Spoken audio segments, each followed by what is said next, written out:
Interest now in custody in connection to the deadly shooting of UnitedHealthcare CEO. The crime shaking up communities from New York City to right here in Atlanta. Atlanta News First anchor Maria Moreau at the First Alert Breaking News Desk. And Maria, a tip led police to a fast food restaurant in Pennsylvania?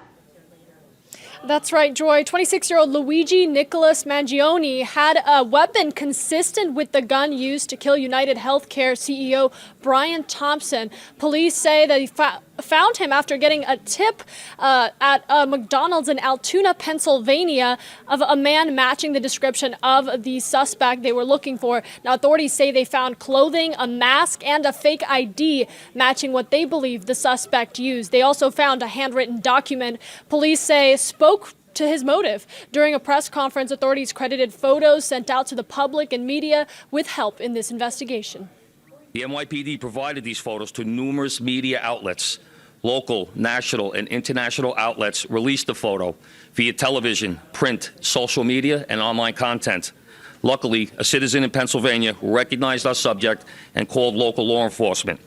Members of the Altoona Police Department responded to the call, and based on their investigation, they notified the NYPD.